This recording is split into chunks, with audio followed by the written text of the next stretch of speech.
Hey guys, welcome back to the episode of Call Fans of Podcast. It's your boy John, and we're here to bring you guys the latest in football.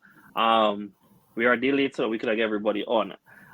Me and Virgil came up with the idea of starting a segment, which we have not a name for it, so we go with fan talk. Basically, it's to allow people to come on that segment and kind of talk with their biases. Get to talk as a fan, get the rabs, be more safe space for that, and have loosely held strong opinions. Feel like that's the best way to say it.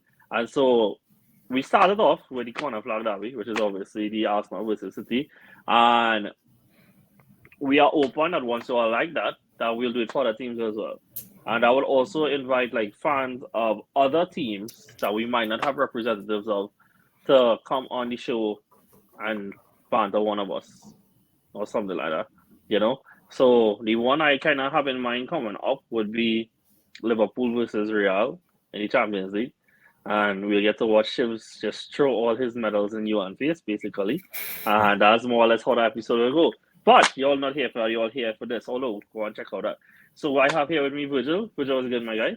Yeah, always good to be back with corner flag. We have Patrick. Pat was good. Yo, chilling. Looking for a new background. And we have Brandon. Brandon was good. I am good. It's glad that we are all here as a four once again. Yeah. Yes, sir. Awesome. And speaking of four, there were 4 goals in the Arsenal versus, or rather the Man City versus Arsenal game, which is where we're going to start off the conversation today. So let's just get a general overview. Brandon, what was your general thoughts on this game? Well, as one of my favorite wrestlers would say, finally, a good game. Finally. I think for the first time this season, we actually got an excellent blockbuster game. This is one of the few times where we could say the game had everything, and it actually did have everything.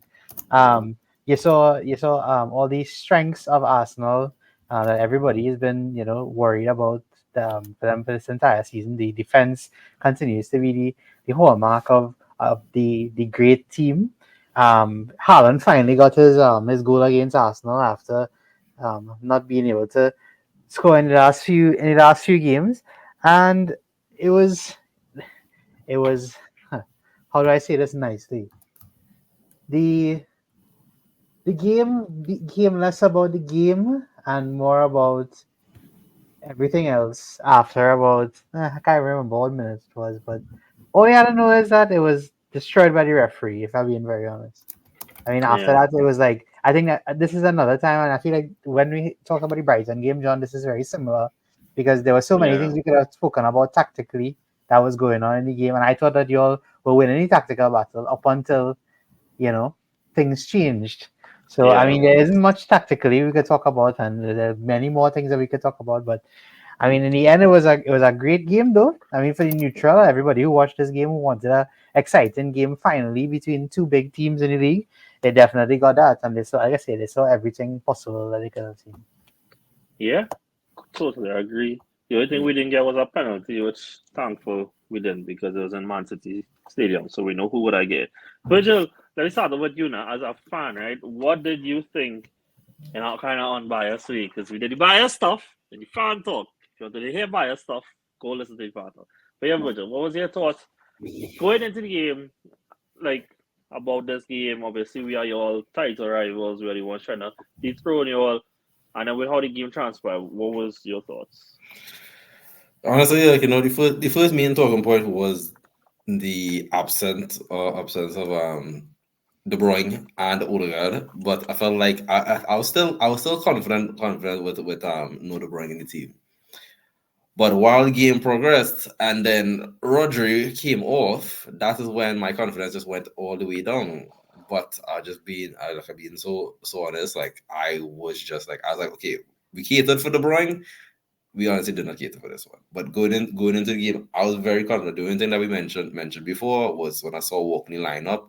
Every time I see walking the lineup, I'd just be like, why we keep doing this? Like why we keep doing this to ourselves?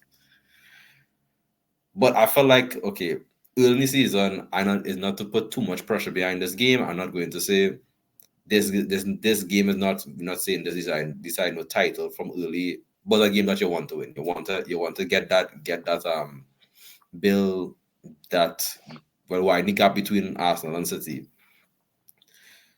But the way how the game went and how the draw happened, yes, I will take it with everything, but it still left me very disappointed after. Yeah, and I mean, I think the fact that you said that you would take the draw says a lot about how the game itself went, right? I mean, Mm. I think we started the game very shaky. I think that we took a little while to get grips to it. Obviously, this is Calafiori's first start. Ben White dropped some big calls from the manager going into it, and I think a lack of communication on that left side kind of led to the first goal where Haaland equaled Cristiano Ronaldo's record. And but after that, and with Roger going off, I think we got better grips of the game. I think from there, we were there equal in the challenges, equal in the duels. We even around the 40 something minute there, leading up to the second goal, we had them pinned back to it. And I mean, that says a lot about this team, especially with the accusations coming in about how they was coming just to park the bus and stuff like that. But, at the end of the first half, I've checked 3 different apps, and only one of them had Arsenal with equal XG. The rest of them had Arsenal with more. Both teams had the same amount of big chances. We took our chances, they did not. And we were leading with 11v11. We were leading, and we had them rocked. And unfortunately, with what we're going to get into next, it changed the dynamic of the game and it changed the spectacle of what we were going to get to see. Where this was the first time where it felt like these teams were ready to go blow for blow with one another, and we were robbed of that experience. And so getting into that, obviously, Trossard got sent off for a second yellow. It was in the most communicative way possible. Told at first that it was because of how he contested Bernardo Silva for the header, but then it was afterwards told that it was fair kicking away the ball 0.8 seconds after the whistle was blown, which a true refereeing fashion in this country, there was a mix of communication. So, yeah. Brandon, I'm going to you again, and this one going to be more open for everybody to comment to, but starting with you, Brandon. The referees, again, we here talking about referees again. What was your thought of the situation? Not just, you see, like, I don't want to talk about, like, if it was right call by the book or whatever, because you see, thing is, if we get into that, then how much things we're going to give people bookings for? But for the game that it was, do you think it was the right call? No, I don't think it was the right call at all. I understand why it was a red card, but I feel like there were more things that that we have to look at other than the red card, because the red card is the defining moment of the game. It's just that there are so many things leading up to the red card that you have to look at. So, like for example, Havertz makes a challenge on Rodri like immediately as the game begins, and the referee does absolutely nothing about it. Haaland and Saliba go full blooded in for a header, and nothing. He doesn't say anything about it. Doesn't even do anything. And the strangest one out of the lot was he called over the two captains to talk, and then while Walker was on his way back, he allowed Arsenal to take the free kick, which went over Walker's head, and she wasn't able to get back into position, and the reason was because he called them to talk to them. So it was just a bunch of like, why is this going on? It was really like there was no logic and no like way to make the game flow properly. I felt like he just took over everything, every part of the game that we didn't want to see. I didn't want to see any of that. I wanted to see the game flow and everything, but he just completely ruined every aspect of it. And after when I saw the complaining from the free kick, I knew it. I knew this game wasn't going to be good. I knew somebody would have gotten sent off at some point. But to tell you that Mm, that Arsenal got a second yellow card for somebody kicking away the ball in a matter of like 3 games, that would not have been a bingo card. So I mean, the it's just once again, why do we not have consistency? Why is there not? Why have we not gotten this right at this point? This is probably the biggest game of the season, and yet we're not even talking about the game. And yeah, that's kind of the worst part about it, because I think everybody wanted the game to be good, because the game was good. It's just that it wasn't good for the reason that we wanted it to be good. yeah, But again, it's just so much consistency issues, and I described it to you, John, as Oliver's twists, because that's really what it was. He just put his own twist on the game, and yeah, it kind of robbed us what I thought would have been probably one of the best second halves we would have seen for like the past Yeah, 5 years. yeah. But yeah, that's really how I see it. And I mean, leading on that, I mean, and from here, Patrick, Virgil, y'all could jump in, right? Um, I think that a big issue that we've arrived here, and we've all watched the Champions League in midweek, right? And we've all watched a variety of games. And could you all tell me any game that you all felt that the referee was the center of it? I mean, Patrick, just yes or no, real quickly, right? You all got a player sent off against Monaco, right? Did you feel like if the referee made the most of it, but it was a call, he made the correct call, kept the game stepping, right? Yeah, it was a red card. Yeah, for us, Atalanta got a penalty. It was the correct call. Referee made it, kept the game stepping. And so, like, these are games that we are seeing the referees are conductors of the game by allowing the game to flow, letting the game decide itself. The issue with the referees in the Premier League, and you all can tell me what you think about this, is that I think we have reached the point where via Howard Webb and the PGMOL, we have now empowered referees to be part of this conversation. I think we have put referees in a position now where they are an entity in the game. And if we're being real, look at what we're doing here. We're a football podcast, so we're talking about referees. And so we continue to have these discussions about these referees because guess what? They are now part of the media. They are now part of the discussion point. Instead of they being quiet bystanders while we discuss the fact that, Arsenal went there and actually took the game to City despite a bad start, and City came back into it, or whatever is going to transpire in the second half. We are talking about the referees. And I think that the FA, the PGMOL, and Howard Webb have realized that this gets media traction. This gets people talking. I'm talking about one thing that is synonymous with the English football. Because we're not talking about foreign players here. We're not talking about foreign referees. We're talking about English referees here. And we're going to keep being like that. We're talking about, we should be discussing here a second half between Man City and Arsenal. But instead, we're talking about officials. Instead of we getting to watch soccer in the second half and get to watch Arsenal try and actually counter in this game, we are talking about how the officials set up the game. And we're robbing people the experience. We have to remember that the whole point of the sport is for entertainment. And if we go in and execute the maximum punishment for technical infringements, where we going to end up being? Arteta said after the game that he expects 100 games now to be played with 10 men versus 11 men or even 9 men. Is that where we want the game to go? Is that really where we want the game to go?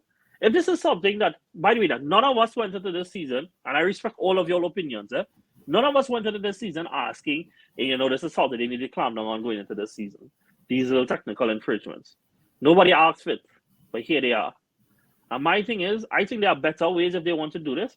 I actually listened to our pod this morning, and they said that in Gaelic football, if somebody delays a restart, then the opposite team gets to move the free kick 10 yards forward. Things like that. Things that, yes, there is a material change, but not one way that affects the entire outcome of the game, where one team has to play nearly an hour, 10 men down, between the two favorites for the title. So, yeah. I mean, and the last thing I want to say is that the further irony about this is that we see Joe Linton, because the thing is like, they don't clamp down on the things that we think they should, not violent conduct, not endangering players, things like this, sending off players for technical infringement and changing the pattern of the game. We're not talking about the fact that Lissandro gets sent off because he tried a 2-foot stamp down on a man. We're not talking about Joe Linton clotheslining somebody and getting sent off. We're talking about somebody kick with the ball. They're clamping on the things that we don't want them to. And we have no choice but to accept it. Because then now, like I said, is this whole media show now? We have a referee show. And the referee show does not dispute with referees in it. They just justify every decision the referees make. So there is no disagreeing. Sky agrees with everything that they do. The referee show agrees with everything that they do. The referees can't do no wrong. And we have no choice but to accept it. Virgil, Patrick, any one of you could go ahead. Actually, it's true because it felt like from the first call, it felt that the referee, like sometimes it's legit you feel like they want to add to the game, but it didn't come off. It didn't come off in no negative way at first. It felt like okay, they want to have the game flowing. They want to do, but I feel like there's a way to do it, and it's just from last season, just watching like La Liga. It seemed like those referees in Spain, it seemed like they would like get a hold on it. They'll still make the game entertaining. They'll still make it. They'll still, they'll still keep the intensity of the game going, but they'll clamp down on those things, but without make it about themselves. And Mm-hmm. and that's one thing that I feel like they need to. Well, that's one thing that you could always count on in England. You will see moments where they'll allow those things to happen. Mind you, all those things fans enjoy it, but at the end of the day, you have to separate the entertainment from for the players. You have to keep the players safe. Also, that's not for anybody else to figure out other the referees. But it just seems that when they do it, it really just is either go where the referee will be the one where the main conversation should be talking about the referee decision, or they might do something extra, or they might not do something. And at this point, at this point, as you mentioned, I'm sure we're going to have multiple points this season where we're going to be talking about if the referee should do this, if the referee should do that, why the referee didn't step in and do this, why if doing this was excessive. Hmm. Patrick, anything? Um. Okay. Yeah. I guess two things. First one is that somehow I just only end up feeling like it was a bad performance from referees. Um. When I turn on my phone and look at the group chat, because I looked at the game and I was enamored by the game. I felt like the tactics on display were phenomenal. We got to see some of the best players in the world going head to head. And in the moment, it didn't feel like the ref was trying to take over the game, in my opinion. I could recall one time that I was disappointed by the ref, which was, I think he was it that Raya got kind of injured or something, and then he didn't really call a drop ball, and then they kicked it up. No, it was Timber. Timber was catching cramp or something. He asked them to kick the ball out before he could treat Timber, and I don't know, it was weird. I thought that was weird, but apart from that, felt like it was 89 minutes of good football, and I personally didn't pay attention to the ref. And then to double down, I thought it was a red card because that's a stupid challenge. He was already on a yellow, and he did a yellow card challenge. And John, you in particular have spoken about this same concept when it comes to penalties, right? You have spoken about how much you detest referees being lenient with second yellows when it happens to be in the box. So you have come from the standpoint of a yellow is a yellow, but now you're trying to say that. Well, I'm not going to say what you're trying to say because you know what you're trying to say, so I don't want to misquote. But it's coming across like this game, given the game state, it shouldn't have been a yellow. But in my opinion, yellow is yellow. And I looked back at the foul and I felt like it was a yellow. I don't see second yellows and first yellows. I just see yellow. And to But me, then, it's a very stupid challenge. I no, would give that that I a agree yellow with you. 10 out of 10 I times. I agree with that, right? But at the Mhm. same time, but you just say that how you don't think that referees should just referee by the book of the game. That referees you feel them out and you play them according to the game. And Mhm, while that was a stupid challenge, Haaland made mhm, a very similar one, and he allowed that to go without a card. So if it is that we're not watching yellows for yellow, then if you allow Haaland, who ran like 10 yards just to go and body Saliba, he was never getting to that ball. Then how is mhm. this any different? And at the same time, as Brandon referenced, even if he might have been saying about it specifically, it comes down to consistency. In the same game, though, who kicked away the ball? When Rice was winning, I think a free kick. Didn't give no card there as well. Because the specific thing that we were told was not for the challenge, was for kicking away the ball. While he was mid motion already when the whistle was blown, did not, and he kicked away the ball. He said that was your reason for the yellow. That was Well, your I don't official think. communi. That was your official communicated reason. It Okay. was for Well, if kicking away if the if ball. if that's reason, I mean, I don't really see how he could have stopped himself in the moment from kicking away the ball. Yeah, Um, And yeah, that, but that yeah, is what was told with us. So that's what we could go on because that's what the and official that's website posted. and that's what I feel like when the referee mess. Like if they did not say that and they left it because anytime you have that conversation, I talk about I'm saying, well, trust. I've been like, trust. You realize you're not yellow. Why you doing that? mhm, But the fact that they come out and say no, the reason wasn't for what, and everybody else would be okay with accepting it, and they changed to come and say it's kicking with the ball as like, well, you already know the intensity of the game. You already know what is at stake with the game, and your reason you telling us that, oh no, everybody saw one thing, but your thinking was he kick with the ball. Now Yeah, I mean, that going to put the referees in position where we could now speak on them in a negative way. We can't just leave it as is. And on top of yeah, that, Virgil, we also watching again the temperature of the game. I can completely understand if you feel like it's getting out of hand, But this incident happened in the 8th minute of 6 added in the first half. At that point, we don't act like we didn't see these things before, because I don't like when we just analyze it's just right there. Like, if again, temperature of the game is that thing. You call halftime, you tell these players, hey, or let calm down. We're not letting it reach to the stage, and you manage the event of the game. But he was incapable of doing that, or rather, he chose not to do that. Then, and he chose the most severe punishment out of that. You know, yeah, well, you can respond if all you want, and if not, we'll go to Patrick for the next point. No, we can move on because I feel I like guess, I feel like yeah, exactly. we're I talking agree. I less. agree that if it was for kicking away the ball, that's kind of silly. Um, yeah, But man. bro, But we I could would only just go say with in the what moment, was I enjoyed the officially game. communicated to us, because the VAR showed it as that it was for excessive force, right? Which But VAR again, not even supposed to get involved for that though. It's a yellow well, card. correct. Guys, I'm telling you what they did it in the game, right? Okay, okay. That's what they put on the screen. Which again, we saw him allow excessive force already in the game, but it's two big men go for it, so they allow it. But the officially was communicated to us was because he kicked with the ball after he kicked it 0.8 seconds after the whistle was blown, and that is why he was sent off. But speaking of Haaland, but you mentioned Haaland as a big talking point of this, and Manchester City's ability to wear down Arsenal. So why don't you start with that? Yeah, I mean that was two parts of the game that I really enjoyed watching. Haaland's goal, I feel like, should be the the overall example for striker movement to get in behind, I should say, because he spent a long time curving his run until Savinho finally released it. I felt like Savinho was taking a bit long with the pass. I think Haaland did excellent to stay onside there, and then that finish was as sharp as it gets.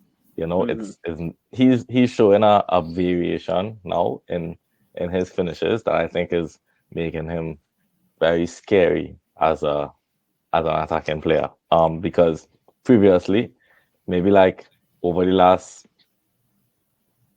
over actually I would say all the years of his career, he's had his trademark finish that open the hips and find it find the far post, right? That has been him. Yeah, yeah, yeah, for But sure. now I'm seeing a serious variation. That finish, I haven't seen that one before. That toe poke from him, I felt that was super sharp.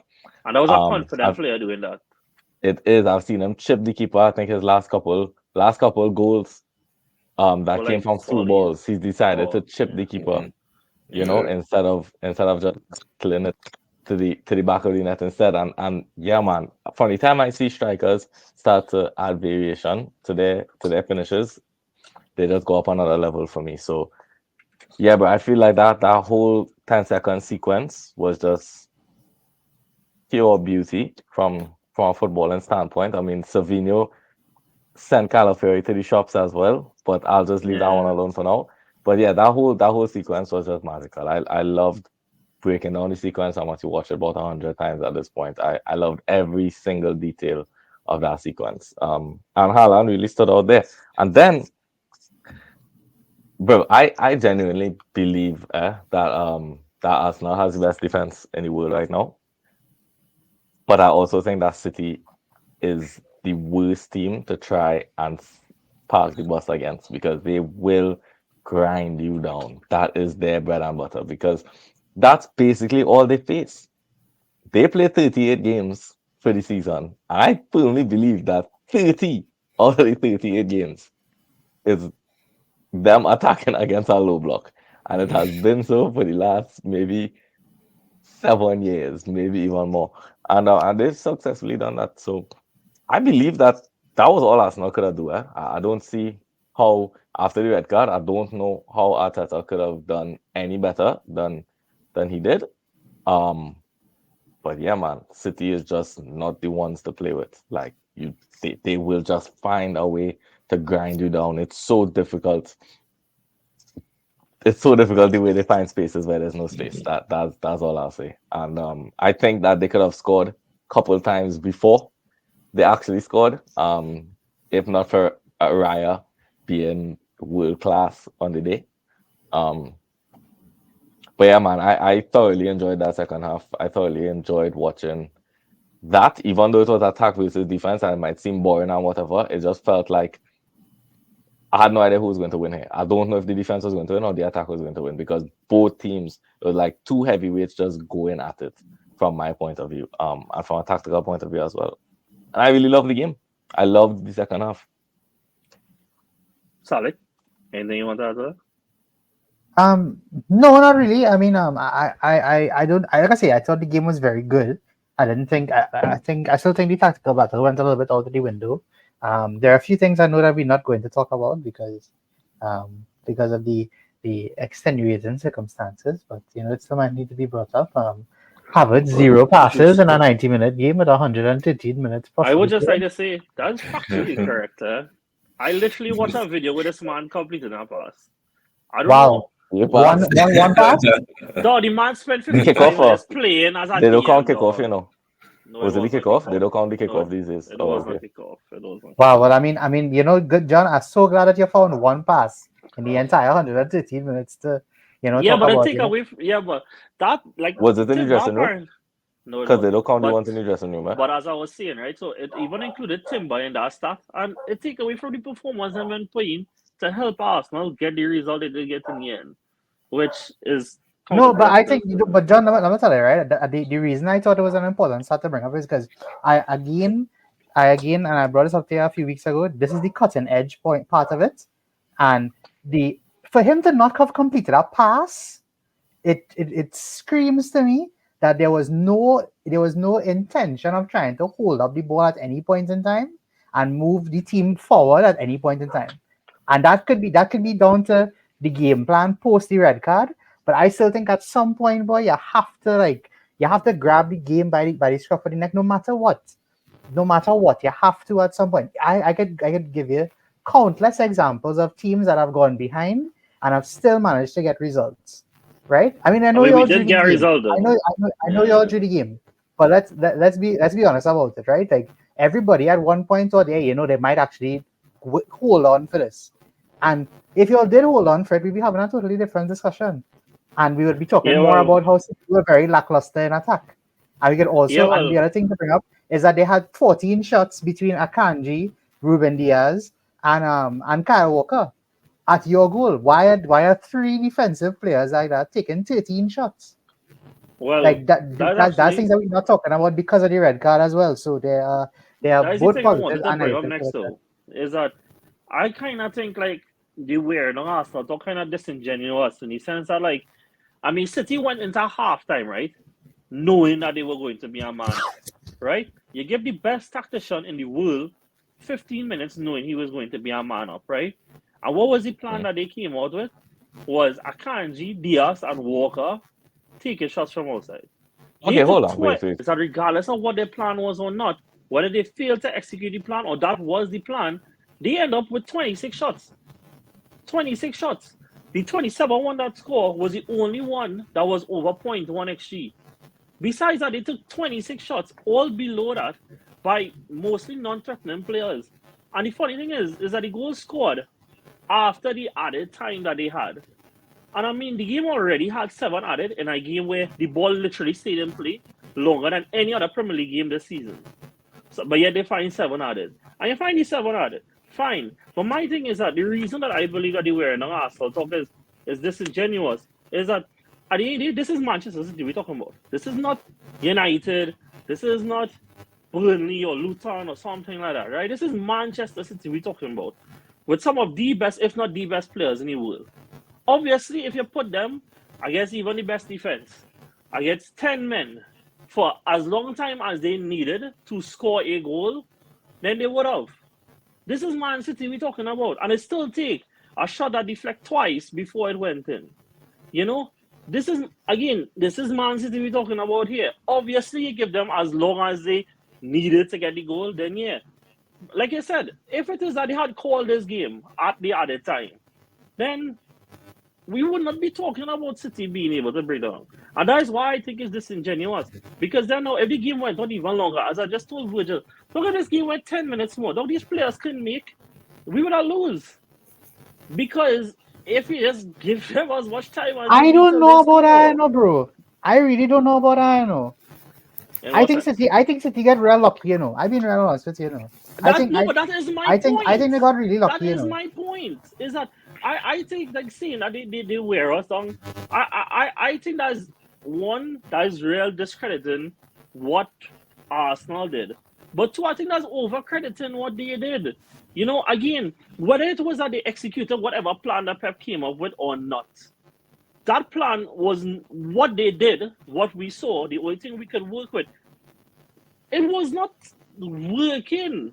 You know, like I mean, again, I think Raya has been insane the whole season, right? But I can't tell you that I felt like he was stretched or if like he was overworked or anything like that. I mean, I told Virgil that when Grealish came on, then is when I was worried because I think that he was better at breaking on low blocks than most of the subs he bring on.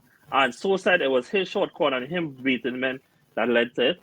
But like, I didn't feel like if we was so under the gun, other than the fact that oh yeah, dog, is City they could take any moment. You slip up one little thing, they get any moment. But to say like if they was putting us in position to be weakened, I mean 26 shots, 26, and not once that one of them came up to a quarter of what would be a big chance of like that we and so like I think like we over crediting City here. And the next thing I want to say is that let me are they here now? I'm Yeah, not so. that's the aliens telling you to stop talking about that way. Oh well, the next thing I was going to say is that I wish that we could have, if we flip the dynamic here, we switch the two teams. Imagine, and again, I know why we do it, but with City, we just throw out discussing them because they will always win the league. So why bother discuss any flaws that they have, right? But we flip the dynamic just for the sake of talking about it, right? If it was that Arsenal was at home against their title rival and was 2-1 down, and all they could have do with the man advantage, with the other team captain missing, with the other team midfield signing missing, and have a geriatric playing in the midfield, and all you could have come up with your PFA player on the bench with your all your signings, whatever, all you could have come up with was a 98-minute deflected goal. That is all. Imagine what the discourse would have been if it was Arsenal. That is all. The first thing that would have come out of Roy Keane man mouth would have been how they had the advantage and that's all they could do. They don't have what it takes. That is all they could do. That is what it takes. And that is what the conversation would have been. Instead, it's City. So we change the dynamic. Well, and I understand why. Because it's City. Because they always win. But like I think like we being a little disingenuous towards how that second half really went. And I mean, dog, watch how that first half went. I mean, I already line out so much things. But dog, we was winning. We was winning. And it was taken out of their hands, but it was winning. So Virgil, anything you want to say? Yeah, when that I want to just add. I feel like the sub of take when it took off Saka, I felt like that really just spread the whole narrative because one thing I was very disappointed with Arsenal is I've seen like other teams where where they're being defensive and don't get me wrong, I understand the reason of the 10 man, but I don't necessarily feel like that would affected Arsenal that much in defense because I mean Arsenal our defense is already good, but there are a lot of runners that Arsenal could have thrown earlier to keep the attacking pressure there. And I feel like that's why, like, obviously, when we start spreading, when they start looking at the second half stats of like 20 something shots, I think I had like a one shot second half.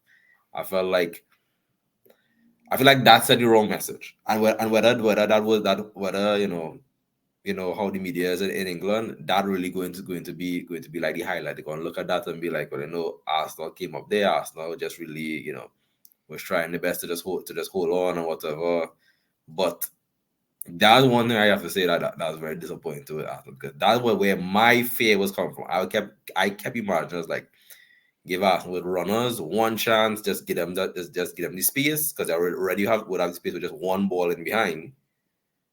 But I just feel like, that I feel like that's what the narrative. I feel like people are not really speaking about that. That's one thing I want to say, that I was disappointed with Arsenal with how they went about that second half. I don't think that's unfair to say. Salik, Patrick, or anything all you want to add? I mean, yeah, kinda. Yeah, no, you get at me for cutting you off, and then you went on a 7 minute speech, and now you're ready to end the topic. That's not a conversation. That's just you speaking.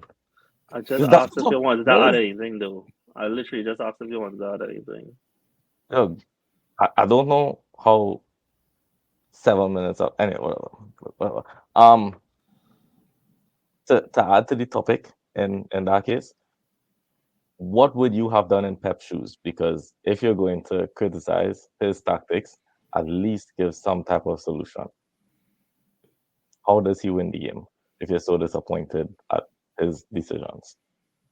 It wasn't just. It wasn't necessarily disappointed, but is that you really would say that the plan he came on with, it worked. I believe that what Well, I know two Arsenal teams did, could do tactics. I know two teams could do tactics, and I know that is the other side of this too. I think what Arsenal did was about the best that they can possibly do. They defended with 9 plus a keeper in their own box, in and around their own box. I won't even bother. It doesn't make sense to go any deeper than that. But all I will say is that they clogged the half spaces expertly. Okay, the defensive shell that they took up clogged any half space. It was a staggered back six with three in front, staggered. There's no space to play through. Mm-hmm. I'm just going to trust that you understand what I'm talking about, right? That being said, given that there is no space to play through, well, some might say, okay, the direct counter to that would be put it in the air. You have a 6'4" Norwegian guy in the box. Fam, the two centre backs are already better than him in the air. So putting it in the air also would not work. So you have no space in the box, and you can't cross from wide because it would not make sense to do so.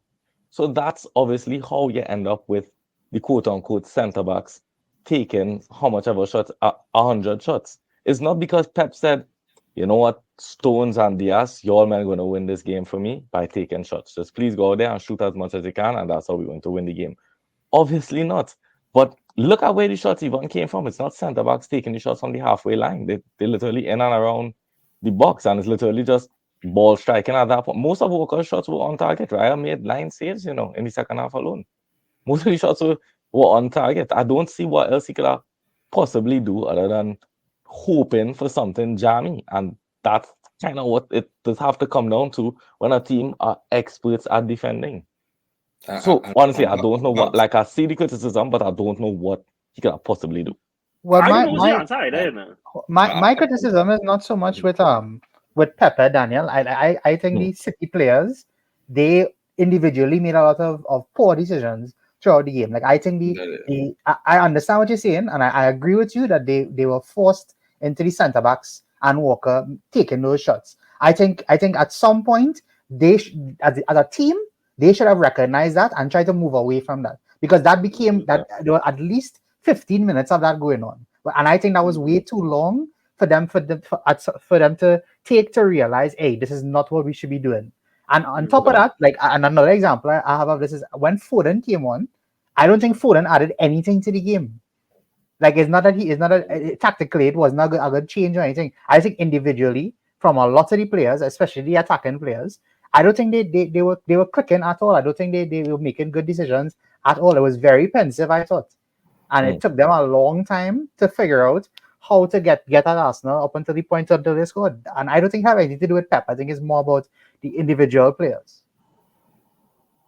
I could kind of get behind that because I don't think Foden did anything. I don't think anybody would say Foden did anything. I thought Grealish was good when he came on.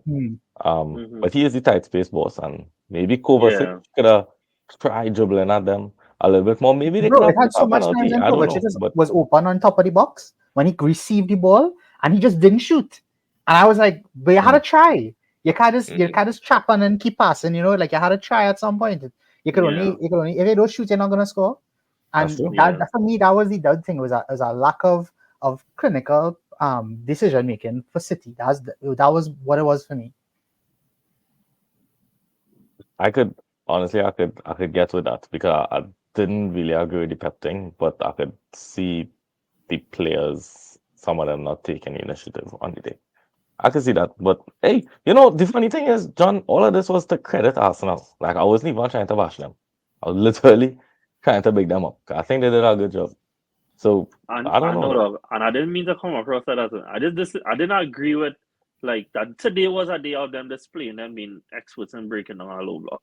Because like I tell you, one of the things that they do really well when they're breaking down a low block is their players dribble at people and make them commit. And like I don't think we saw enough movement from players. And like the thing is like for all we know, right? Pep could have tell them man to do exactly what Stalik was saying there. Try and commitment more. Let the right players gain, feed them in the right positions. Let those players be taking shots. And for all we know, all of them malfunction, when they actually see this war son of Bay and make all these bad decisions. And that's what I'm saying, I don't necessarily think it's on Pep, but what I failed to explain is whether it was his plan or it wasn't, whatever we saw out there, that to me was not what you expect of Man City. At least for 45 minutes of that. I do think that Grealish sub changed things because I think that, again, he's tight space boss, as you rightfully say. And I think he did well to commit people to trying to bite to him and then making movements that happen because space opening up one thing. And that's something they probably should have made a little sooner. But we are 42 minutes into this pod and we Okay, only fair talk about this. Hey, But there's about the time and trust. I guess enough, no, it was the 51st. Oh gosh, Hey, well, I it was mean, so extra 2 minutes and thing if you counted back here. But this was the time when Gabriel did score, and everything in the world seemed like it was perfect for me. So, and he missed identical header before that, But hey, yeah. Walker had a hold that. That wasn't the first time the ball hit the back of his head, too, No, it was. not. Oh wait. It was not, but it wasn't the last. It wasn't the last. It wasn't the last. What we think about the Blockbuster, banter though? The banter was nice. Tall. You see, that's the thing. Like, I see why. Okay, but what happened? Arsenal fans like, well, let the law. Haaland had to get a bucket for that. And the thing is, dog, I don't want that. That Yeah, that adds was to funny the as hell. spectacle. That I was funny as hell. love the fact that these men beefing, dog. I genuinely do. Because you know I how saw- good it feels that, like, sorry, No, go ahead. 10 seconds. But you know how good it feels to know that I despise City. I love Virgil forever and ever. It's Virgil birthday next week, yeah? I love Virgil. I Oh, hate Manchester really? City. And how good it feels to see my players also hate Man City. Like, they get what it means. Like, again, quality for quality, I will never take away nothing from Liverpool versus Man City, yeah? But you see this thing where Van Dijk and Katie be going on vacation together and I'm thinking, oh, I don't want that, dog. I don't want to hear that Ryan and Rodri going on vacation together. Don't why forget that, boy. I want to see these men at war, dog. I want to see these men vexing each other, boy. Yeah. I even see Haaland beefing with Arteta after the game. I thought Oh, that I was see funny Haaland too. beefing with that 17-year-old boy. Haaland beef with everybody. Oh, well, it's Dog, everybody there. I know what's the thing, right? Somebody said, reminded us, we're in such a social media heavy age, right? Dog, I can tell you, as somebody who's been on Twitter too much, boy, how many I've seen like a million times that clip of Haaland trying to run in behind at the Emirates last year, and he just running into Saliba and fall down, dog. Dog, these things is being their players' mind, dog. These men younger than us, dog. These men to see them thing, and it's fine. It is really fine. Like dog, those things I don't have any issue with now. I don't want those things because it takes away from the entertainment side of this game. This game is to entertain us. And it takes away from that. I want to ask you all, because we need to move on from this. I want to ask you all quickly going forward, right? Rodri, it seems like he tears ACL. That's what all the preliminary reports are saying. He this did it season. confirmed today. Okay, cool. He tore his ACL. Best of luck, recovery to him. I tore my ACL. Not a nice experience. But what are we seeing for the repercussions going forward? Now, it is to note, He did not play a single game in the Premier League before this. And guess what, guys? What did they do? They won all. So, and as I have said this season, dog, well, as I've been saying this season, now the real star of Man City, dog, is not to think with none of their star talent, but the star is Pep. The star will forever be Pep. Because Pep will always find a way, even if it's 12 piece of cardboard, dog, he will find a way to use those 11, and that's what he cardboard as a piece of stuff, right? But because we have to pretend like these players are important, we have to pretend like these players are important. Are we expecting this to like have any serious ramifications for them going forward? Come on, open your mouth and talk. I start on this. Simple as that. I don't expect it. I feel like anything that comes out of this will be simply excuses, because we went into the beginning transfer window knowing that we want a backup for Rodri. We already resell Calvin Phillips, whatever. And Pep has made it clear if he doesn't get a backup for Rodri, he has the personnel. We end up bringing back Gundogan, somebody who know the system. If we move forward and this has not been thought about for months without getting an actual Rodri replacement, fine, I understand the reason why. You can't come now and say, oh, Rodri being out by force, because the man was already dead tired from all those games of football he played. Which he been complaining about, He been talking about this too much. If we say in this season we have nothing in place of whether it was the rest Rodri, whether it was the whatever it was, anything that comes out of this just going to be excuses. Yeah, I mean, Patrick, yeah, go ahead, man. No, for me it's simple. I think nothing changes because I expected Arsenal to win the league, and I believe City will come second with Rodri injured. So how could anything change in my opinion if I thought Arsenal was going to win the league? Okay, what do you say that you think it'll be easier than you thought? No. Yes. Nah. Because City looked great without him anyway. I think Kovacic filled the shoes well. Yeah, man. I think it'll be fine. Brandon? I think I looked at this on the opposite side of things. I feel like this will have bad ramifications moving forward, because I don't think City are ever going to let the need for an understudy ever reach this far ever again, which worries me deeply, because I can only imagine the kind of replacements that they're going to get for some of the key players that they have.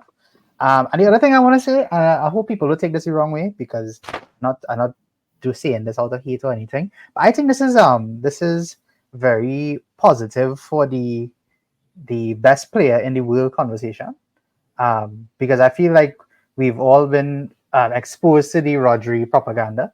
Not that Rodri is not a good player, because I think he's one of the best defensive mids in the world, but I feel like from this season, I don't think his rep is going to be the same, particularly if City continue to play as well as they do, and somebody is able to fill the shoes sufficiently.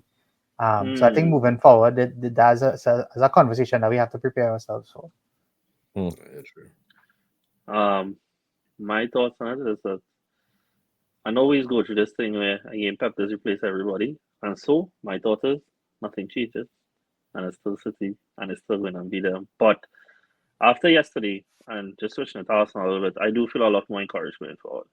I saw we score from open play against a big side. That while it was 11v11, we were winning the game. I think we were willing to take it to them. That we had them playing back in moments. And at the end, this is Man City we're talking about again, right? It's not United or Burnley or something. You're not gonna have them pen back all the time. And you have to deal with things going against it in terms of, how the opening of the game went, and we took a while to get it. And I discouraged from the fact that we did not leave there with the 3 points, but the resilience that they showed, and again all the players' commitment to the cause. And I mean, we just come out of a week where we had 3 away games. We had 4 away games in our last 5. And the same players had to play over and over because, we actually have 4 injuries right now. So a lot of players that we would expect to play a lot more. But so it is go. And now we going into a run where I expect us to pick up 3 points.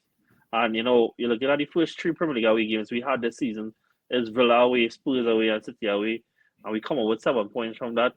Then I think it is good from oversight point of view, I think it's rough considering how the actual game played out. But I'll take that, and we keep moving forward. And I would say I do look forward to February when we play them at home. I do very much look forward to that. I do expect us to beat them then, but we'll only see when February come. At least it's not in October, and I would have to hear about that now. But Full yeah, time listen, 4-1 Man City. huh? Full time 4-1 Man City. Are you Haaland hat trick. going on record for that? Haaland hat trick. Are you going on record for that from Denting the now? title hopes for the Are last you time going on record? this Let me give a season. pen. I want to write on the exact minute. If they are you going on record for that? So I just say it. Okay. 50, 40. Cool. No problem. Yeah, I feel All right, sick guys. saying 50-40. I So- mean, I'll drop for one game. Yeah.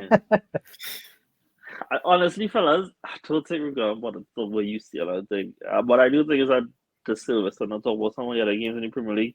Pats, I'm gonna go to you now. Palace versus Manchester United. Can you guys give us a general overview of the game, please?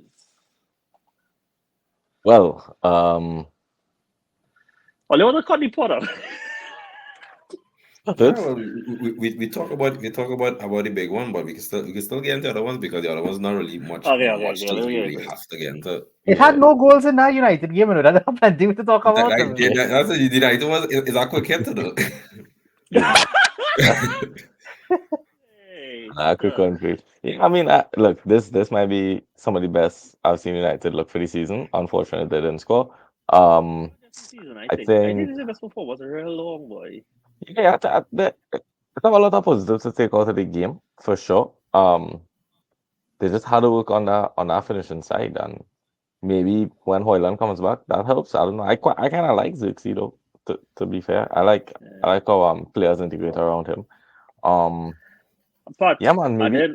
I didn't get this as a specific talk. I don't have this as a specific talking about. It was part of your points. So what is it? Is it? I mean, dog, what a magician though. To be honest, like I just love the way he plays. It's like you never know what's going to happen, but you just know to expect something brilliant. Like the way he gets out of pressure, I think is insane. His dribbling, like in tight spaces over distance, like he just glides with the ball. He is a very aesthetic player to watch. I thoroughly enjoy watching Crystal Palace only for him. If he was to leave, I'll probably never watch Crystal Palace again unless I triple captained Munoz or something like that. But yeah, man, he is excellent. He could work a bit on his finishing, I think. Because this is not the first time, and it's probably not the last time I've seen him miss a big chance. But he has He goals got to their his two game, big chances. and just know it's over. If he has goals to his game, it's over. It's over for the league because he will go to City and smash everybody. Correct. I actually think that move will happen eventually. I think Palace subs was extraordinarily confusing, right? But before we get to more Palace, Salek, we'll start with you. We know that United not being able to score goals is one of your favorite tropes, and we saw that again today. I mean, I was thoroughly. Yes, the thing is, right, United are full of, and we've said this so many times before, they are full of so many inconsistent finishes. But the person I was disappointed in most of the day was genuinely Bruno, because like he's the one player that I actually trust to score in that team when given chances. And well, who started? Of the men who started, right? You were going to tell me who you trusted that starting level more than Bruno to finish have the chance. No, that's right. I'll keep digging your hole for you while I keep talking. Bruno, But you say, Bruno, you don't think Bruno is the best finisher? Who started that he's the game? best penalty taker, not the best finisher. Okay, but yeah, goal scoring continues to be an issue. Well, I mean, again, I feel like for the past, I don't know how long has it been? 14 months, 15 months, Yeah, 16 months. I know, so probably I don't know, boy. It's been a long time. They just don't seem to score consistently enough. I feel like it is in this game in particular. I don't think the case was it was a case of getting shots off of difficult chances or anything like that. I just think this is one of those games where the finishing was just not up to mark, and that's just the problem with. I think we said this in the last episode. what we're going to come talking about next week. Is it going to be that United won another game, or is that they're inconsistent? And here we are, consistently talking about the inconsistency. So What did you all think about the fact that he dropped Rashford after he got 3 goals in 2 games? now, to be fair, I do think they did look a little better with Rashford. With Rashford not playing, they look a little bit more free flowing. Cohesive. Not they look a little bit. They look like they're just gelling a little bit more. But at the same time, Rashford is probably one of the better finishers in the team, so he probably would have been good for him to start. Which is the real conundrum with United. You never know what is going to go for them on which day. So again, I guess inconsistency continues to be the word of the day. And yeah, but I mean, apart from that, they look better though. I'll say that they Yeah, look they did. way better. I think first half was generally one of the best halves I think we've seen on the Ten Hag. But I wanted to put this out there, and you all can answer what you think, right? Um, Last season, most of the metrics, underlying metrics, had United as finished as the 15th best team in the league, right? Obviously, they performed above that and they finished eighth, right? And what somebody was saying on one of the podcasts I listened to is that if United improve this season, right, they improve as a team, but they come back down in terms of overperformance, then we can see them finish same place or worse. Now we see the start of the season, and we talking about extra 5 games of the season doesn't really make sense. But they are severely underperforming it already into the season. It's a case that we could be seeing a bit of regression to the mean from their players. And again, they don't have players who had that sense of inevitability when it came to scoring, like McTominay again, which I can't believe he's saying, but was he the top scorer in the league last year? If not, I think he was probably close to it, and a bunch of other players who have not really found their feet scoring consistently in the team. So, what do you all think of that? That they could improve, but due to a bit more regression to the mean of what those players have been so far, could see them finish more or less the same. I see the logic behind it, but I'm not sure if that's how statistics work. Sure. Genuinely, I honestly not sure.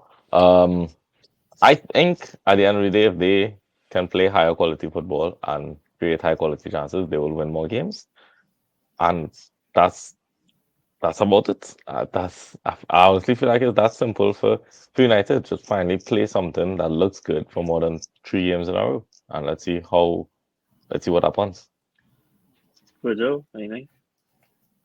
This just goes back to our conversation we had last week. We talk about United when they beat Southampton. The same thing what Brandon said, the same thing Brandon mentioned last week. We don't know what United we're going to get. We see against Southampton, we talk about and said the same thing. Then they went Barnsley, and I feel like 7-0 was the hype as well. And you see the irony of 7-0, and we talking about United not scoring. It's just you don't know what United side they're going to get.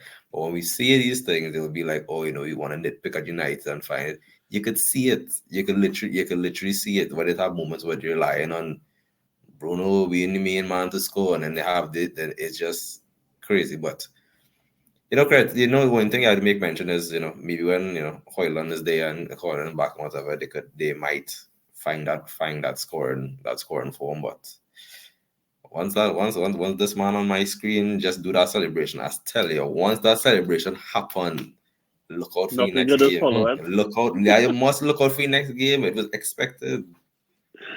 All right, guys, let's move on. Our 33rd game would have been Chelsea. Saleh, who is his score choice holder this weekend? What's his name? Nicholas Jackson. Hey, oh my gosh, I forget why I write down this. Right, cool. Overview, Brandon. Well, I mean, this is more about West Ham than Chelsea, but I'll get Chelsea out of the way. I thought Chelsea played extremely well in the first half. They really clicked. I thought the midfield was excellent. I thought for the first time ever, it looked like a $200 million midfield. I can't sing any more praises for Caicedo. I think Caicedo is slowly becoming one of the best midfielders in the league.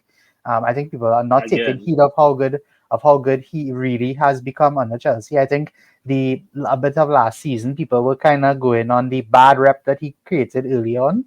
But I think this season he's found a lot of consistency and he's been exceptional. I think Jackson is flies under the radar like almost criminally at this point when he's being compared to other players who, you know, formerly were of Chelsea who never played for Chelsea, who probably will never play for Chelsea because they're not of that level. But Nicholas Jackson continues to prove the haters wrong in my opinion. And I think it was kind of funny that Palmer just wanted to get on the score sheet just to say that he scored a goal, which was very funny. But I mean, I appreciate that about him. And on the flip side, I just want to say I don't know what is going on with West Ham. I don't know if you all got a chance to look at the game, but the fact that Lopetegui had to make a change at 35 minutes, I think he took off Guido Rodriguez and he brought on Soler. I think that's what he brought on. I think it was very telling, and it was for me, it was very worrying because it looked as if nobody knew what they were supposed to do. Like they had no idea what the plan was. They had no idea what to do, how to go, where to go, how to get the ball anywhere. So I don't know what's going on with West Ham. And I don't want to take away anything from the Chelsea performance, but I have to admit that I do think West Ham's poor performance had a lot to do with Chelsea being very good, even though we were very the main thing I want to talk about coming out of this game is Jackson's stature as a player growing within not just the league but in football. I mean, last year he had I believe 14 on penalty goals for Chelsea, and now this season he's also has I think 5 goals so far this season. I could be wrong. Four. I think it's 4. And I mean that's 4 goals in 5 games, right? And I mean after our summer with Chelsea, spent the entire summer being linked from strikers from pillar to post, from John Duran to the guy who went Porto from Atletico Madrid, who more I can't even pronounce that man's name dog. Rodion or whatever it is dog. And then obviously Osimhen also went Turkey, right? Is Jackson's stature growing in the game? Somebody answer, bro. We all want to get out of here. Yeah, because honestly, now, and when you make mention the goals Jackson scored this season, we are talking about types of goals because I don't know what just makes Jackson turn to this my man look like a top striker right now. It's like you see the confidence because from those goals he scored, that man was that was confidence, and you feel like right now the team that he in, obviously Chelsea have all these options for attacks. Once you have somebody like Jackson there, it's something not working there. You can just throw on anybody else that could supply for him. If one set not supplying for him, you have them. I feel like once you have Jackson, it's so strange that from Chelsea of last season around this time we're talking about Chelsea can't find the net, Chelsea can't find goals, and now we're talking about Chelsea attack, and the main one we're looking at the first name in the attack we're saying that we have the most confident is not Cole Palmer, it's Nicholas Jackson. Well, that's excellent. Well, I mean, we finally have the Jackson of 2023 Chelsea preseason, so I'm glad that he only took 14 months to find his confidence and his form and gel with the team. But I know we had this conversation off screen, right? But I know you don't feel as strongly about him right now. I know that he's been doing well, but I think overall you still have your concerns. Yeah, man, I think he's bare trash, and that's just me. I could be too harsh. I could be a critic. I could be whatever. I could be a guy with 2 eyes that watch the game and think he's bare trash. Because he just lacks so much. No, but you honestly want to say it about Jackson when you watch the game. This man is the paciest, slowest running person out there, and I have no idea how he's getting. Literally, he's making these runs and still have putting some end product behind it. I'm like, you're expecting it to go wrong, but it just going right. That's exactly what it is. I mean, look, maybe his thing would be, the hot and cold thing, and by the time the whole season plays out, he ends up finishing with 25 goals, and you're like, whoa, when did that happen? You know what I mean? It's hard players that have been very hot and cold throughout their career, but by the time you pan out the entire season, you can sit down and say, so and so had a good season. Maybe that is Jackson's future. Maybe he turns into Haaland, okay, or maybe he's having a good month, and we're gonna have to see what happens come November. And I think it's the November case. That's just me because not October. Not October. Let's give it till November, and then I'll come back and say, guys, just remember Jackson is trash. Yeah, man, I just think that as a striker, he lacks too much. Maybe in another world, he would have been a great right back, but as a striker, I really think that he lacks far too much. He cannot dribble. He cannot hit the ball cleanly. He's somewhat good in the air, but last season I saw him miss a bunch of headers anyway. So who knows when that form is gonna come back? And if you're telling me that he has to be ultra confident to score some goals, then I think that's great. But confidence never Ebbs and lasts flows. more than a month. Yeah, So yeah. so yeah, man, we're gonna have to see. Fair enough. Cool. If anybody doesn't have anything else they want to say, we'll move on from that. Salik, you think Neto can't get a chance? I think Matt Duque wasn't all that against West Ham. You think Neto could get a chance? No, I don't think so. I think he have I think he doesn't he's not close to our starting spot right now. Are you impressed by Ooh. Maresca at this point? Um Overall I have to say yes. I think everybody was a little bit skeptical when he came in because we of what we heard rather than what we saw. And now I think we seeing a lot of the positives. I think I could live with a lot of the negatives now because I think the positives are good, and I think you're being a little unfair to Nicholas Jackson. Like Daniel No, said, that's how me. he That's like me. yeah, I know, but he has also said how you like how Haaland has been evolving his game, and I feel like you're not giving Jackson enough credit for doing that because he That's it. and Haaland finished the same had the same goal this weekend, the same two poke past the keeper. Mhm. So I mean, I think you're being a little disingenuous to Nico, but. Um, No, No, Danny I was for the definitely am, squad you know. apparently. Bro, I definitely am. I definitely am being a hater. Trust me, I am a hater. Because I like technical players. Everything that Nicholas Jackson is, I despise. But sometimes you just have to put on your what do you call it? Your unbiased shoes and appreciate a player for what he is. But I've been doing that for so many players. Let me have one hate now, boy. Let me hate one guy, please. Well, if it's one man, you don't need to ask about hating. It's Brandon Salik.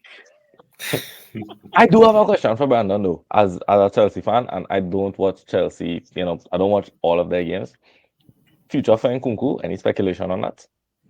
Does he click eventually? I think the one thing that we were struggling with earlier in the season was where he was going to play, and Marissa came out and said that he and Jackson are going to be the strikers. So I think we have a little bit more clarity on where he's going to play, and I think the only question now is how many minutes is he going to get Mm, throughout the season? I don't know. I don't have the answer for that. mm, I hope it's a lot, and I hope it's more because I would like to see Nkunku get more minutes because I think he's a very good player and he can play the role very well, especially with the players around him. But I can't tell you when he will get a chance or if he will get a chance. Well, It's I guess it's gonna maybe. be more like conference league and thing. Yeah, I think he's gonna feature heavily in the conference league.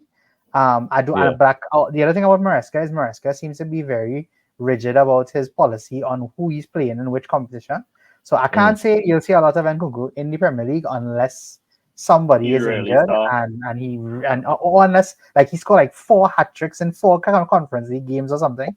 Like that's the only way I think he's gonna play. And I don't know if he will, if even if he will displace Jackson, he might play with Jackson. So I don't know. mm. I don't know what it would be, but yeah, that's what I have to say about Nkunku. This so It's just a unrelated, well, shame. but No, no, go ahead. that was literally I all I was had to going to say. say It's such a very shame. stupid. I was going to say something extraordinarily stupid. Well, because I was gonna say that the word on the street is that have a balloon shortage in Chelsea, and that's why he can't play. Oh, that the only And that's just celebration what he know. it is. Yes, he I think only know how to bust Nkunku balloon. Nkunku should call Basuma and ask him for some balloon. Mm, I that was is going to say, let me say City was in the conference league, right? Which it might be after all these charges. How mm, if like City take the game serious, how much goes on if Haaland was scoring one game? in one. Yeah, 7. I say 8. Yeah, Yeah, I was going to eat. I could see around those numbers. And Mm, this is the kind of analysis you came here for. right. Haaland conference league. Moving on, guys. Liverpool versus Bournemouth, right? Yeah, they win, whatever. I wasn't really gonna get into that, but what I wanted to ask you all is how the perspective on Luis Diaz has changed since he started the season to now. I mean, we saw the whole summer with you and Liverpool fans who wanted him gone, was begging Barca to find money somewhere to come and take him. But he's the top scorer in the league. And he's only behind Haaland. And if we're being real, whoever behind Haaland really first. The Haaland just don't count because he's just doing it first every year. Right? So, yeah, what we think about Luis, he has changed and not just his perspective, but like what has led to that? What has made him become a much more, again, 5 game sample size, all that caveat, but become a more effective footballer? Well, it's clear to me he's been watching Mane videos, Mane highlights, that type of stuff. But I don't know. I think his confidence. I honestly feel like his confidence. I can't say that anything in his game really changed. I always feel like he's been an electric player. He still is that type of guy. I always felt like he was a decent finisher because even when he wasn't really in the best of forms, if you gave him a chance, he'd probably score it. A good chance, that is at least. I really feel like it's just confidence and things are just clicking for him. I want to say though that I don't think it's anything special that he's doing. I think it's a product of the system because everyone in the front three are getting a lot of chances. He just scoring his because Salah is missing a fair amount right now. You know, please don't remind me. Please don't remind me. He's been my captain the last 2 weeks. Dog. It's been terrible. Right, exactly. And Jota over the last couple of weeks. I mean, obviously he didn't play in the last game, but Jota has been missing some really high quality chances as well. And well, Darwin, I didn't want to talk about that goal because I honestly feel like that was a cross. But whatever. Well, Darwin, Daniel Lamarck, right? Give one of that how you feel about Jackson. How you feel about Darwin, dude? No, because you know what's the funny thing? I can't help. Like I also don't really like Darwin, but he's so charismatic, dog. I can't help that but just enjoy. Yeah, I can't help but laugh. But as I have revealed from when he was linked to us, he's whatever. No, I am very glad to enjoy as an entity from afar. He's such a horrible player, but I can't hate him though. He's horrible, but I can't hate him. I really feel like it's just he's very charismatic, boy. Like he's miss and then laugh about it, and I'll just be like, you know what, fair enough. And then he scored them type of things and cry. I was like, yo, what is going on? I told you this. Yeah, the same night when we saw about Jackson, and I was like, Darwin is like one of the examples of like I was telling you that I think again after I say this for like to jump me over, but I think like generally in football right now, in terms of the strikers that we have, like there's a lack of those who like are really good at just cleanly hitting the ball repeatedly on target. You know, and it's a mixture of players who don't get good contact on the ball. And I think part of that is a product of like where football is, and this brought up see of where now the nines are expected to be more complete and all-round play, and they focus on so much other things rather than just getting the ball back in net, right? And then there's the other side of it, where I think Darwin falls in, and like Jackson is on one side where he gets good positions, he gets in good areas, he gets good chances, but he doesn't always strike the ball with conviction and strike it well. Darwin is on the other side, where he strikes every ball with conviction. And every ball well. Just like case of it on target. Sometimes. But, yeah, boy. Nah, he's hilarious, to be honest. I would hate if he was playing for a team I supported, though. Because I would want to pull my hair out. Salik, yes, what do you think about Diaz and so far this season? I don't really want to say much about it, because I feel like they'll kind of said about what I've been feeling about Diaz. And the simple way to put this, and I don't want to sound like a tactical, I might.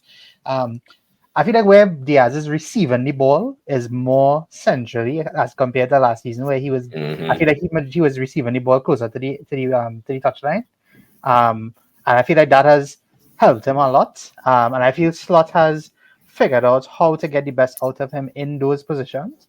And yeah, I just as Daniel said, I think it is a product of the system, and the system is looking so good that I've seen articles talking about that if Salah leaves, that Diaz may become the main man, and that's a big 180 from a people big, wanting him big to go to PSG, Barcelona, wherever, and now they're saying that he could probably become the main man. So yeah, that's really all I have to say about Diaz.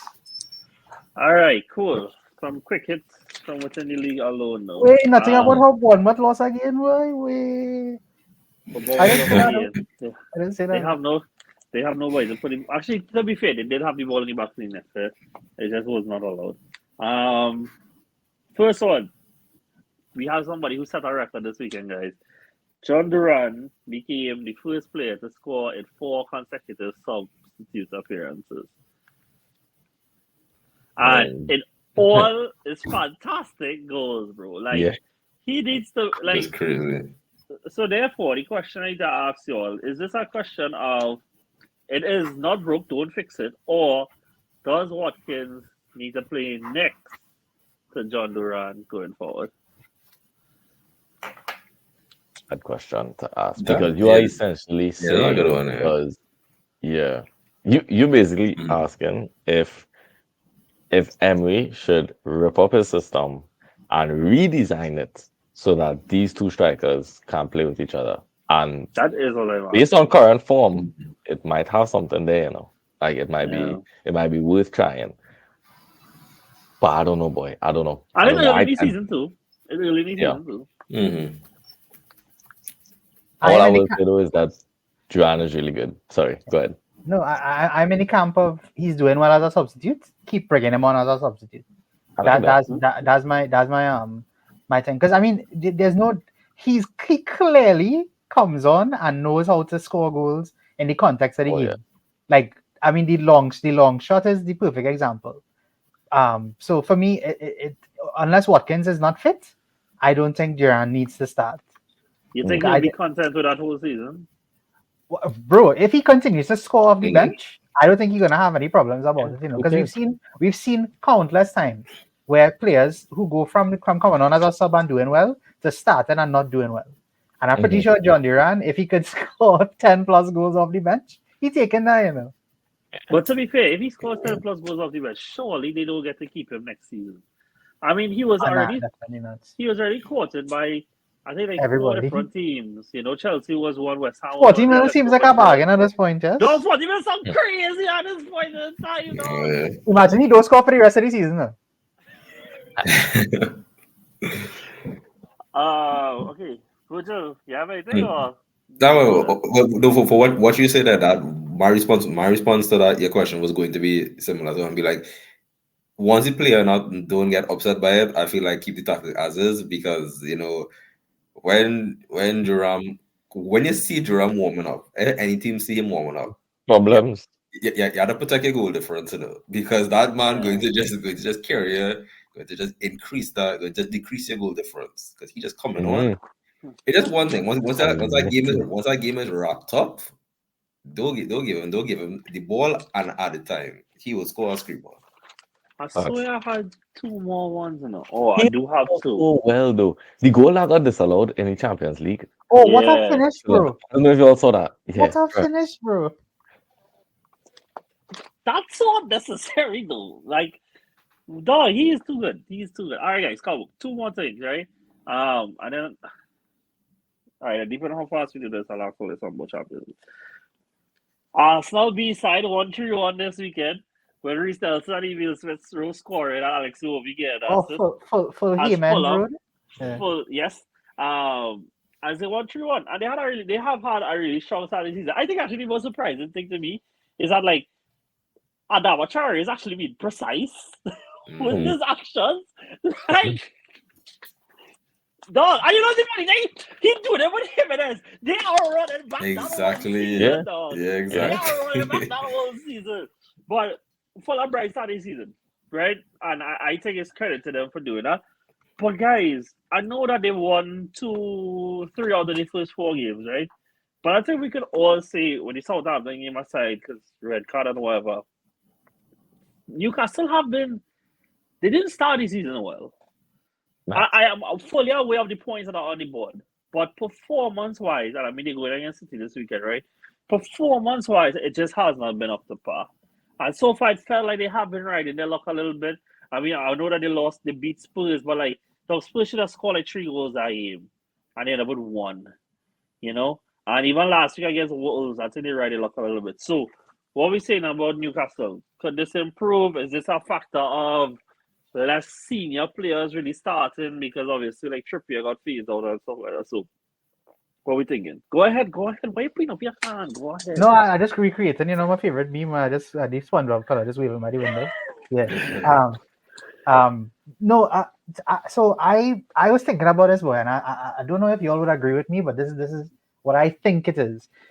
I think it's 2 years ago, I believe, Eddie Howe came into Newcastle. I think it's 2 seasons ago. 2.5. Seasons ago. Two and a half Right? seasons. 2.5 about, right? Let me say 2 seasons ago. That was when they drew at City 3-all and everything. I think at that point, they had enough quality and depth to play the style of football and to continue to play like that throughout the entire season. I don't feel that way anymore. I feel like because I feel like if they lose Anthony Gordon, I'm like, okay, yeah, they have Barnes, but let's say they lose somebody on the other side, what happens at that point? And then if they lose Bruno G, what happens at that point? If they lose Isaac, Callum Wilson is always injured. And I feel like when they were at their peak and when we associate with them as playing good football, like Callum Wilson and Isaac were always interchanging. And like one was coming on for the other. We didn't know who was starting because they were performing at such a high level. And I And feel like last now season was when we do the 20 predictions. yeah, 20 and 20, yeah, exactly. Because they were both performing at such a high level, you never know what could have happened. But and I feel like now it's just like they don't have enough firepower as compared to like a season ago or two. So I feel like that's why, and there's too much reliance on somebody like Isaac. And I feel like it that can be helpful to some players in certain environments, but I don't feel that the Newcastle environment is that type of environment. So for me, that's why I don't feel like there's enough firepower there. So maybe they might look for players in the January transfer window. Maybe if it continues. I mean, we all know how easy it is to sign players in January, so I'm sure they'll get through real easy with that. But I was not going to say that. I think we were all. I mean, I'm not sure we actually said it, but I think we all on our own felt like if their summer window was kind of a let down. Because the only player I could recall them signing was the goalkeeper from Newcastle, unless there's somebody I'm missing. And Kelly. And Kelly. And Kelly. But that is it. I totally get it. But I looking like a real plonk right now because I had Newcastle predicted for 4th. And they are so clearly John had Spurs ever, so don't feel too bad. Oh, well, we big chilling then. I not going to end up the worst. To be fair, the only team that get predicted to finish 4 that actually do it well is Villa. And Chelsea. And Chelsea was up there. But like, United, Spurs, West Ham, and what was the other team we just called? And Newcastle. All 4 of them down there. You ever predicted West Ham? Nah, yeah, well, who's that way? Yeah, nah, way. But anyway, moving on from that.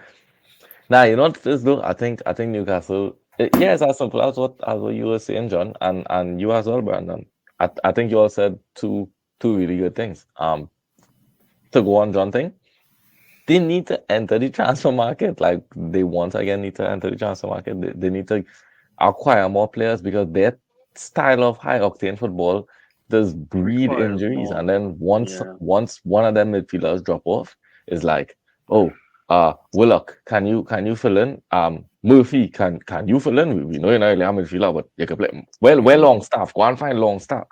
And them just not up to the quality. And then to go based off of what Brandon's saying now, I feel like there's no longer a healthy competition among the players to earn a starting point anymore. Like there's no driving force in training. Obviously, that's speculation. I don't go to their trainings, but it doesn't seem like there's much competition anymore. I mean, last season, we call him Gordon was literally breaking out. He was fighting for England's spot. In the beginning, he was fighting to show why he should be playing over Barnes. Isaac and Wilson have always been competing, so on and so forth, And then at the same time, too, they were attracting top talents. Bruno was a really smart signing. Botman was a very smart signing. And Tonali, at the point, before the madness happened, was an insane signing as well. Newcastle should not be attracting these caliber of players, but they were. Isak as well. I forgot about Isak. Yeah, those were crazy attractions. I didn't see that I mean, over summer. surely they don't hold on to them players if they continue like this. I No, mean, they don't, which is surely, why they have to think succession. You know what I mean? I They have to find the next line up, like what Brighton does do basically. Because yeah, Newcastle not Yeah. gonna hold on to these players. Brighton don't hold on to theirs, but Brighton always have the next one on the conveyor belt, just ready to go. You I lose think Estupinan, Tinselwood. You lose what? Trossard, Mitoma, and so on and so forth. like the issue with Newcastle is like, and I don't mean this now, but I think they feel like they're too big for their boots for that now. I feel like given that the ownership they have, they feel like they should be beyond that. And I feel what will end up happening is I think Eddie Howe will end up paying for his job if they can't get where they want to, Because I think at the very least they would be expected to be in Europa League come next season. And even that I don't even know if they actually think it's good enough given again the ownership, the initial investment and stuff like that. Yeah. That squad, you could correct me if I'm wrong, but that squad where it's at right now is not good enough to make Champions League football, and it's simply because you can't rely on 11 brilliant players and everybody else, whatever. You just can't. You, Yeah. you need at least 15 or 16 top quality ones. So basically what they need is for like a Lewis Miley to break out again, but like 9 other positions. And then maybe they might be good. No, So yeah. Correct, what right? what Newcastle's waiting for? Newcastle waiting for that bizarre run that Almer was on, and then when they Yeah. had Willock was doing that, what Newcastle waiting for? Those signings that they made were just additions. They were not No, upgrades at you know all. how bad it is that, and I really don't mean it disrespectfully, yeah. I really don't. But you know how bad it is that Murphy's the better choice?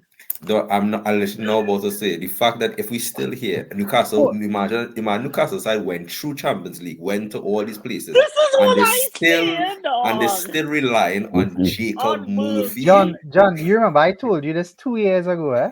Like that's gonna be Newcastle's downfall that they relying on players like Willock, Jacob Murphy, Lascelles to Paul, bail them out. don't need to throw my dog into this. Don't need to throw my dog into this.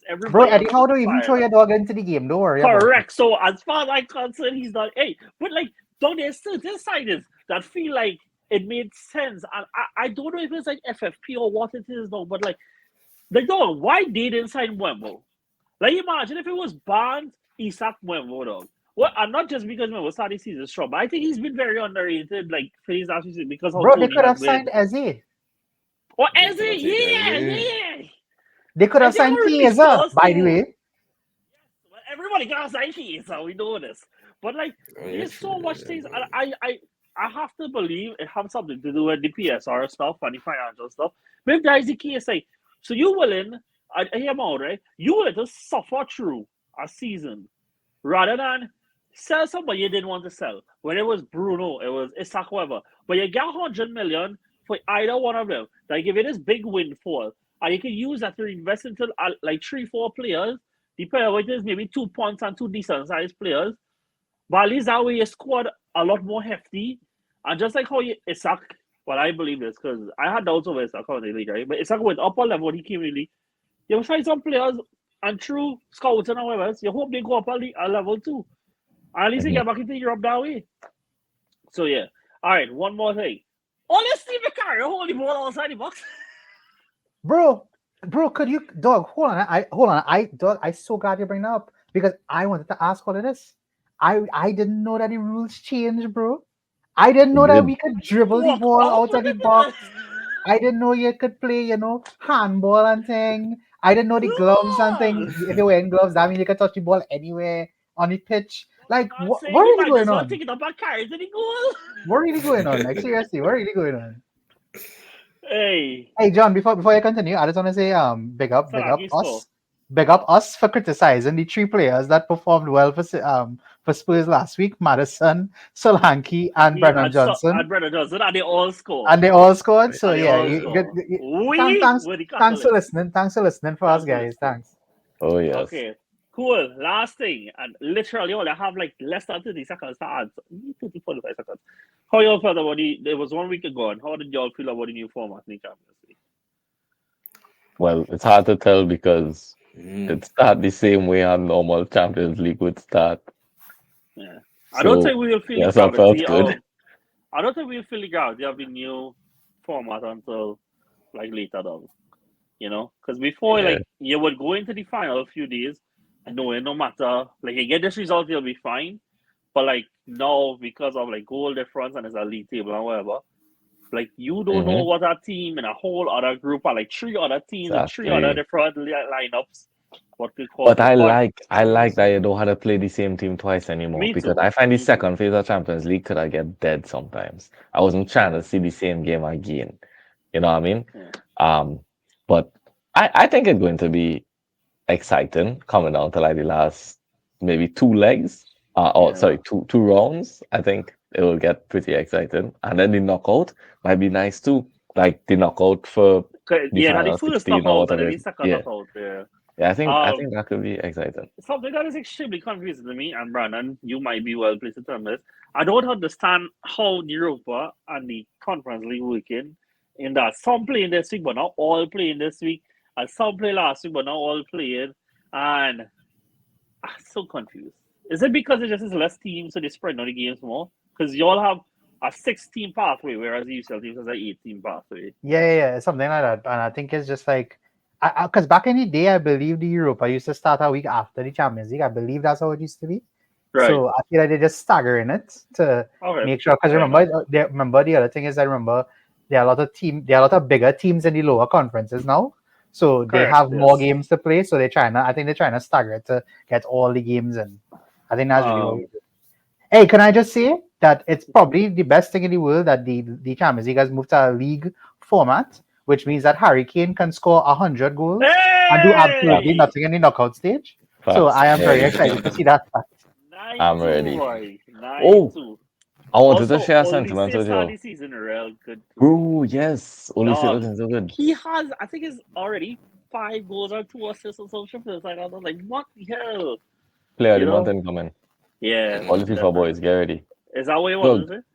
no, I had a quick sentiment to share with you all. For the first time, maybe in a couple of years, I've been really excited for the Champions League to start back because I really thought that Barcelona was, ready to compete because looking so good in the league, undefeated, whatever, scoring so many goals. Yamal is the next Messi. Rafinha is finally looking good, by the way. And I've been a big Rafinha hater.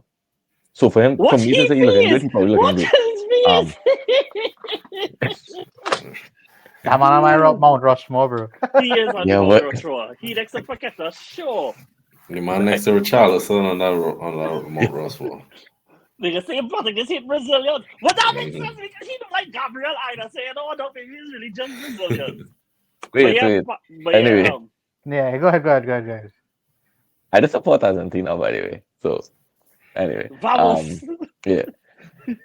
Well, and then note I was genuinely like, convinced that we were going to punch up Monaco because Monaco haven't been looking good, and I was like, yo, we about to start, and you hear me saying we, right? I don't really want them fans that say we, but I was really feeling the we vibes, The like I Kool-Aid. was ready. I Kool-Aid, even yeah. I put on my jersey, I put on Where's my Kate Barcelona Wood jersey, and I sit Club? down and look, and for the first 9 minutes, I can't lie, I was on it. Like I was really on it. And then red card. And I had to switch off my TV because I wasn't switching that time. So yeah, back to basics with Barcelona, boy. Back to basics. I can't support this. I just wear a fitness tracker now because I'm back on the football and whatever assigned to our team. Anyway, I was wearing a fitness tracker now, and my phone was blowing up like, are you in an activity? Something like log your activity. My stress levels was through the roof. During that red card, 2 I minutes. mean, all that party for a while, right? Because again, Yamal, Yeah, the dog eh, better, but he inevitable right now, boy. He is. he is, Yeah, he's just so he is. good, boy. And God, I he's mean, so it is good. the most Barcelona heritage thing ever to produce an academy player ready to go toe to toe after Real Madrid just signed Mbappe. Like, Yeah, I dog, I ready. go Now ahead. that's Okay, a cool. Barcelona just irritate my boy. It really irritate me. And I believe Yamal is now level on goals in La Liga for the amount of penalties Real Madrid have received. So, it's all going really well. On that note, guys, I think we will wrap up there. It's been a long pod. I think it's been a good pod. I do think so. I mean, I doesn't want us to come here and just agree with each It other. had everything. It had everything.